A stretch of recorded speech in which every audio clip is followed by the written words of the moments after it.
It's now day 7, I think, for us. We've been here right at a week. Got here last Saturday, and now it's Saturday again. And we are finally making our way into Bryce Canyon to go do some hiking. We tried to go out last night and drive the main loop with all the scenic overlooks.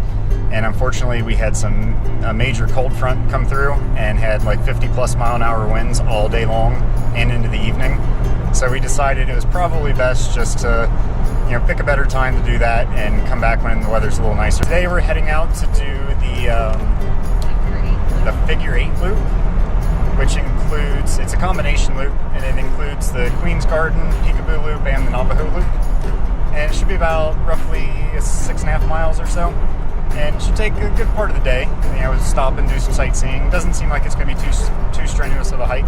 Rated as difficult on the map. However, with hiking in the mountains up near Salt Lake City, what we're used to, this is probably not going to be difficult or strenuous because the elevation change is not going to be near what we're used to. And you can see Lindsay's actually driving this time. So it's her first time kind of driving in the area with us. I've been doing most of the driving, so I'm excited because it's a beautiful day out and I'll finally get to just spend some time looking around and enjoying the scenery.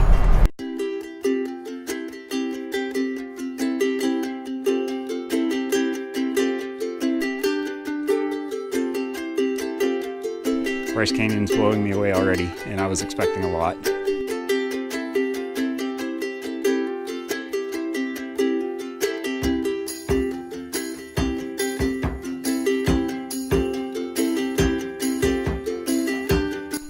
We had a little bit of trouble with the map because one of the signs that should say Queen Victoria actually says Queen's Garden, which makes it look like you're going to go back up towards Queen's Garden Loop, but you're actually going to see the attraction, which is Queen Victoria, which we totally missed.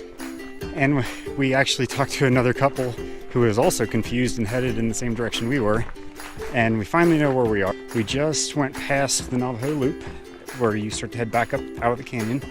And we are on our way down through towards Peekaboo Loop, which will get us kind of out away from hopefully most of the crowds, because this is where you start the longer part of the hike. We're now going to be on our way out into the heart of Bryce Canyon and hopefully getting to see some beautiful things that the majority of the crowds miss because they're just not willing to do the hike or they don't have the time. And that's a huge benefit to the mobile lifestyle and being able to work remotely and travel in the motorhome and stay somewhere for a month is we can literally spend all weekend here and still see other things and get to hike and really experience the parks.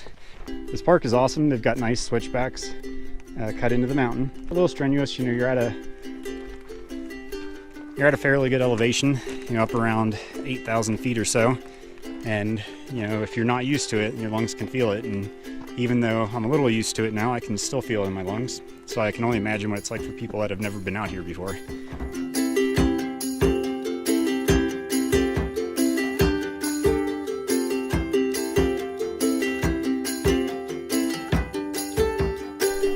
This is exactly why you want to take the time to actually hike some of the longer trails in Bryce. Doesn't get much better than this.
We just made our way up Wall Street, which is part of the Navajo Loop.